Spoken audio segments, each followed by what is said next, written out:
Hey guys, welcome back to the Readers. I hope you are having an amazing day. Let's get right into the stories. The first one is an entitled people's story. 3 years ago, I purchased my first house, a modest 3-bedroom in a decent neighborhood just outside the city. It wasn't anything fancy, but it was mine, or at least I thought it was. The house needed some work, but it had good bones, and I was excited to make it my own. The mortgage payments were manageable on my salary as an IT consultant, and for the first time in my adult life, I felt like I was building something for my future. The neighborhood was mostly quiet, with a mix of retirees and young families. Most of my neighbors were friendly, waving when they saw me bringing in groceries or working in my yard. All except for one, the woman next door, who I later came to know as the neighborhood Karen. From the moment I moved in, Karen made it clear she wasn't happy about having me as her neighbor. At first, it was just subtle things, refusing to return my waves, visibly grimacing when I was outside, or making loud comments on her phone about the neighborhood going downhill whenever I was within earshot. I tried to brush it off. After all, you can't please everyone, and I was too busy fixing up my house to worry about one unfriendly neighbor. In those first few months, I replaced the old kitchen countertops, painted every room, and started working on the overgrown backyard. I was proud of the improvements I was making, even if they were happening slower than I'd initially hoped. Then, about 6 months after I moved in, the real trouble started. I came home from work one day to find a notice taped to my front door. It was from the city, informing me that a complaint had been filed about unsightly property conditions and possible code violations. I was stunned. While my yard wasn't perfectly manicured yet, it certainly wasn't a mess either.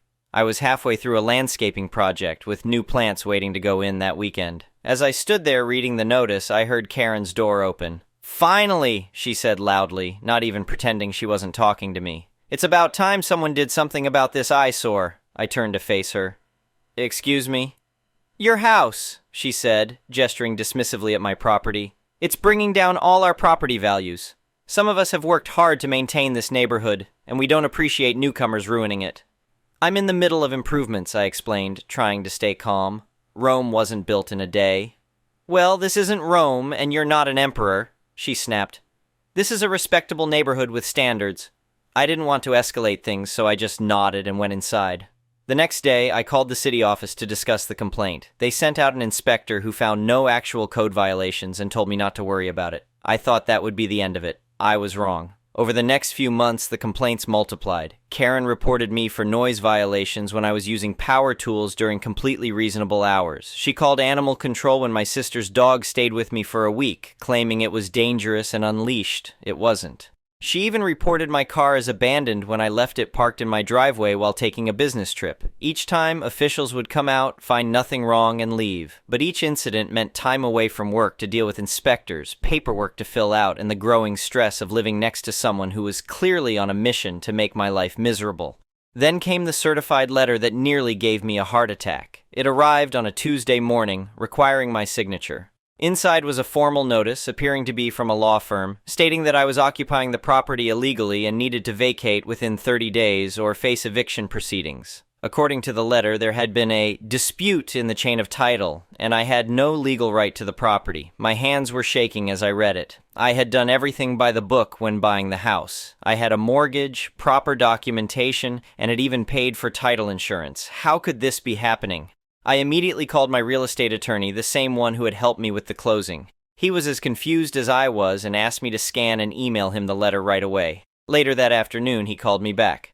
"So, I've looked into this," he said, "and I have good news and bad news. The good news is that this is complete nonsense. There's no issue with your title whatsoever. The bad news is that someone is clearly trying to scam or intimidate you." "It's my neighbor," I said without hesitation. "She's been trying to drive me out since I moved in." "Well, the firm named in this letter doesn't exist," my attorney continued. "At least not as a legitimate law practice in this state. This is fraudulent and potentially criminal. We should report this to the police."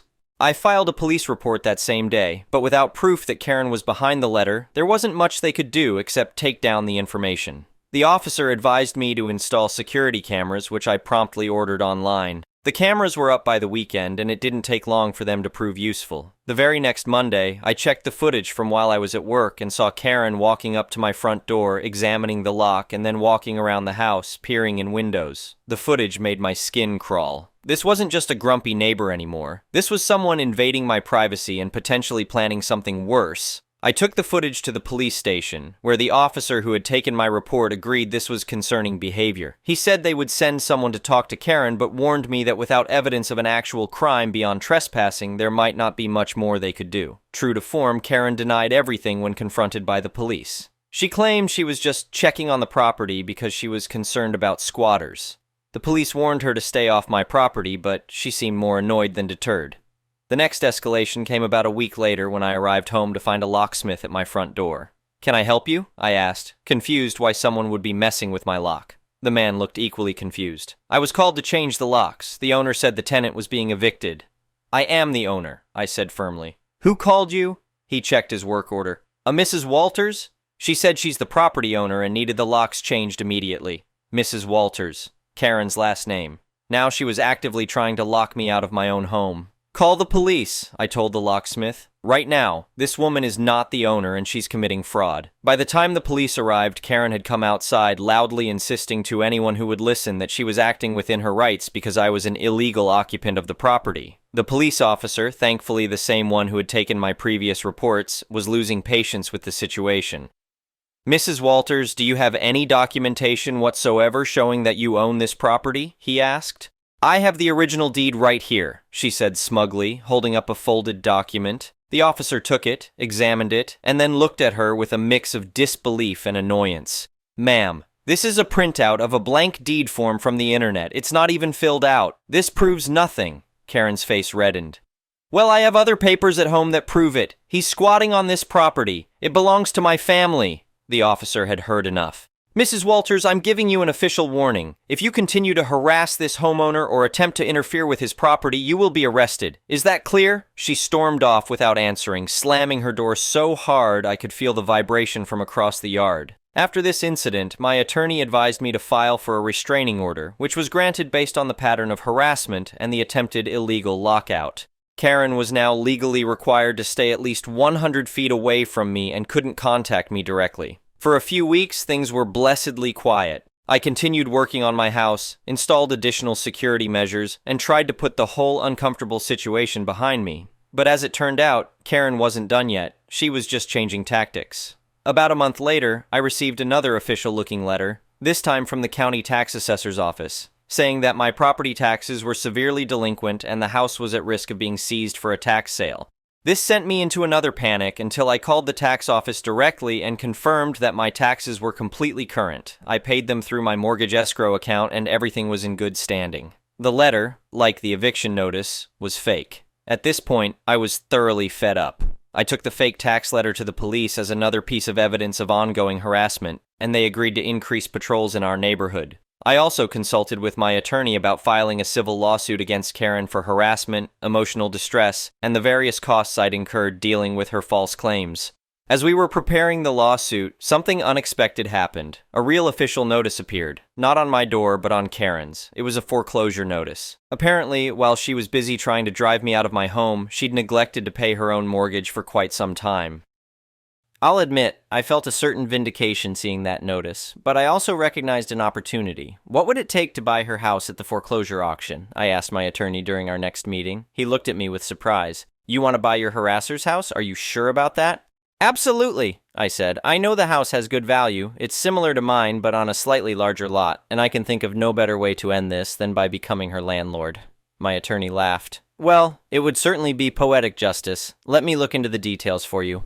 The foreclosure process typically takes several months, which gave me time to get my finances in order. I had been saving aggressively since buying my house and had built up a decent emergency fund. I also had excellent credit and was able to secure pre-approval for a second mortgage if needed. The auction was scheduled for a Tuesday morning at the county courthouse. Karen, apparently oblivious to the fact that I knew about her foreclosure, continued her campaign against me, albeit from a distance due to the restraining order. She had started telling other neighbors that I was a criminal who had stolen the house from her family, which was why she was being forced to move. The day of the auction arrived, and I took the morning off work to attend. There were about 20 people there, mostly professional investors looking to flip properties for profit. Karen's house was lot number 7 on the auction list. When it came up, the auctioneer described it as a 3-bedroom, 2-bathroom, single-family residence and started the bidding at the amount owed to the bank plus fees, which came to about $205,000. This was actually a good deal for the area, where similar homes were selling for around $260,000. I waited as a few investors made bids, driving the price up to $220,000. Then I raised my hand and bid $225,000. Another investor countered with $230,000. I went to $235,000. The investor hesitated, then shook his head. The auctioneer called out my bid 3 times, and just like that, I was the new owner of Karen's house. After completing the necessary paperwork and transferring the funds, I received a certificate of sale. The bank would process the final deed transfer once all the legal requirements were met, which would take a few more weeks. But effectively, Karen's house was now mine. I didn't immediately tell Karen about my purchase. I figured she would find out soon enough when the official notifications went out. In the meantime, I consulted with my attorney about my obligations and rights as the new owner. "You'll need to follow proper eviction procedures," he advised. "Even though she's losing the house to foreclosure, she still has certain rights as the occupant. But given her history of harassment, I think we can make a case for an expedited eviction if needed." I nodded, taking detailed notes. "I don't want to stoop to her level. I want to do this by the book, but I also don't want to give her any opportunity to cause more trouble." 2 days after the auction, the official notification was delivered to Karen. I was working from home that day and heard the commotion from next door. Shouting, things being thrown, doors slamming, then, inevitably, a pounding on my front door. I checked my security camera feed before approaching the door. Karen was standing there, notice in hand, face contorted with rage. I didn't open the door, but used the intercom system I'd installed. "You need to stay 100 feet away from me as per the restraining order," I reminded her. "You bought my house?" she screamed, her voice distorted through the speaker. "How dare you? This is harassment! I'll sue you for this!" "Everything I did was legal," I replied calmly. "You defaulted on your mortgage, and I purchased the property at a public auction. Now please leave before I call the police for violation of the restraining order." She continued ranting for a few more minutes, making wild accusations and threats, all of which I recorded. Finally, she stormed off, but not before yelling, "You'll never get me out! Never!" I sighed, already feeling exhausted by what I knew would be a difficult process. But I was also determined. After months of harassment and stress, I wasn't going to back down now. The next week was tense. Karen had stopped her direct harassment, likely realizing she was now in a very precarious position, but I could see her watching me from her windows. According to the terms of the foreclosure, she had 30 days to vacate the property, and I didn't expect her to go quietly. Sure enough, as the eviction date approached, there was no sign of her packing or preparing to move. I coordinated with my attorney in the local sheriff's department to ensure the eviction would proceed smoothly and legally.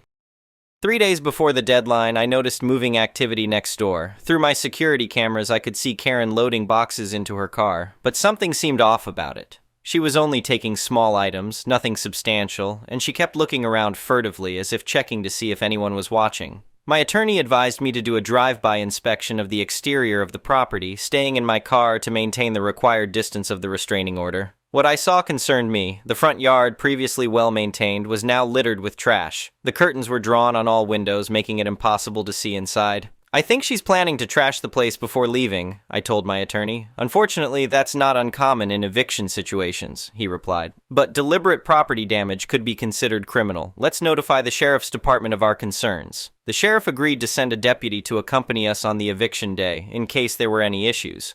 As a precaution, I also hired a professional cleaning and repair crew to be on standby. Finally, eviction day arrived. I met the sheriff's deputy and my attorney at Karen's house, my house now, at 9 a.m. sharp. The deputy knocked on the door and announced the eviction. No response. He knocked again, louder. Still nothing.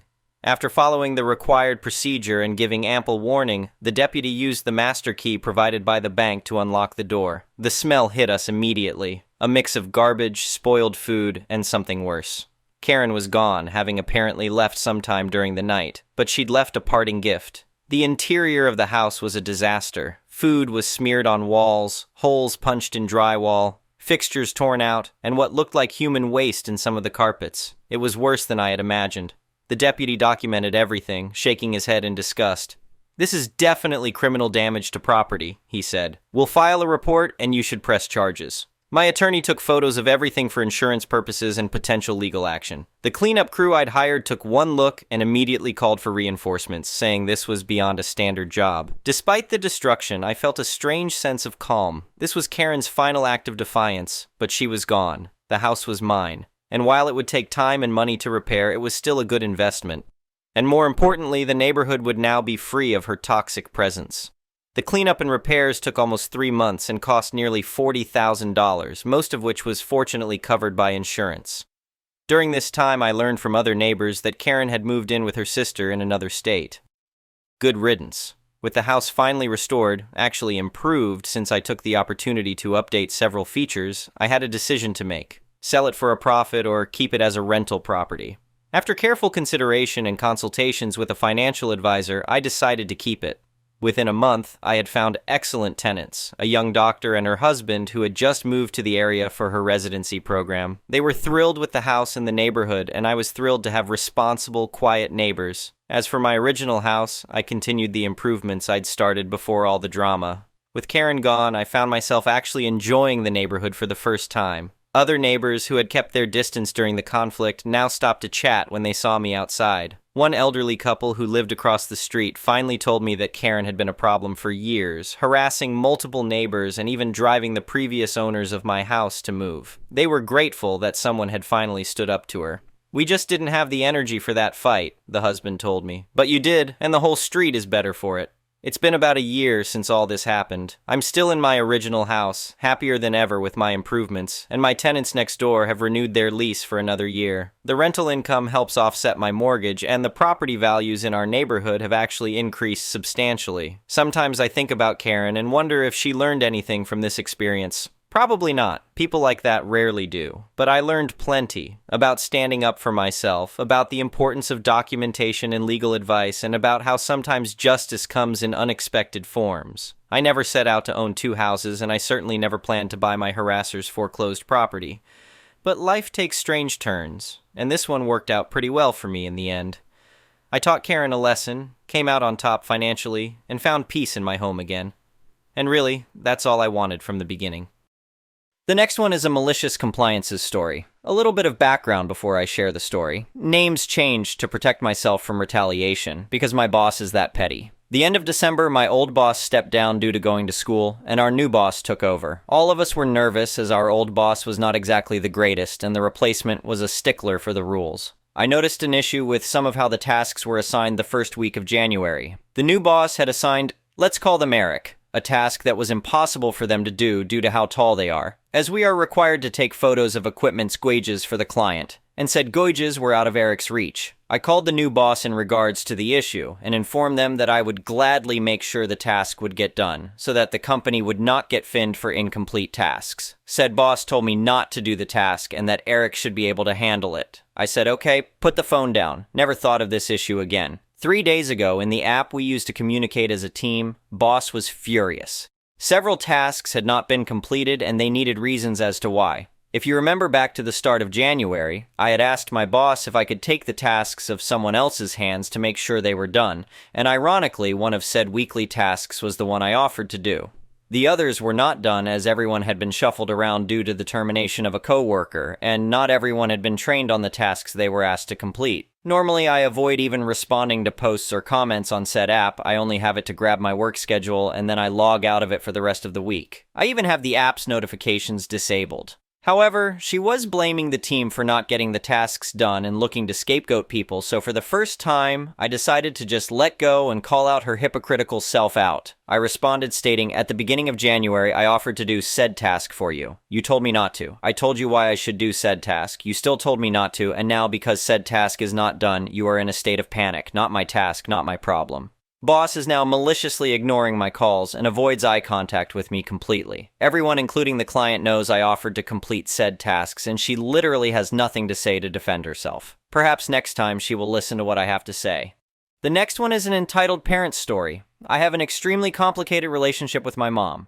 She was a single mom for years who always held that over my head. In middle and high school, she'd go months, years barely talking to me, like nothing but good morning or hi, even though we lived in the same house. She'd ignore me because I didn't take out the trash, or I had an attitude about something. Once I left for college, things got better, but there were still times where she'd ignore me because she was upset about something I did. Recently, our relationship has been okay, but she started to act too close to me. She would call me and expect me to answer her immediately. When I was going through a breakup and didn't want to talk on the phone, she threatened to call the police, even though I was literally texting her. She would act like she was so concerned with my safety and well-being, even though she had gone months without talking to me or knowing where I was.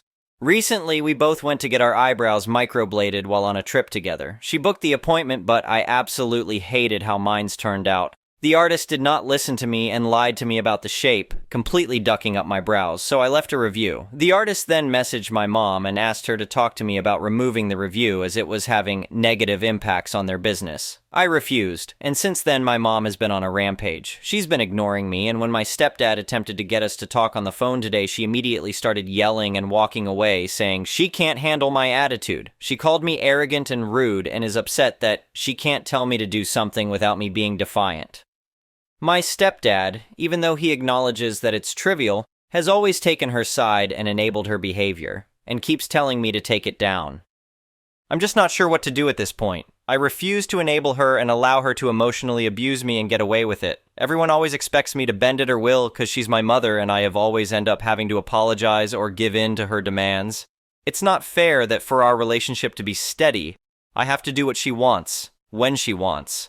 I think it's disgusting that she is willing to not talk to me over something so stupid after things have been decently good. It has absolutely nothing to do with my mom. It's my review and my opinion. You'd think someone personally attacked her the way she's acting. But knowing her pattern of behavior, she'd probably rather ignore me for years rather than accept that I won't listen to her. I've thought about going no contact multiple times, but I have a 9YO brother. I'd hate for our relationship to be impacted because of this. But I truly cannot stand it anymore. I'm 23 and my mom treats me like a child. I've been fully independent, moved to a new state, pay my own bills since I was 19, so it's not like I need anything from them, but I just don't know. Thank you for watching. I would really appreciate it if you could like the video and subscribe to our channel if you haven't already. We'll see you again tomorrow.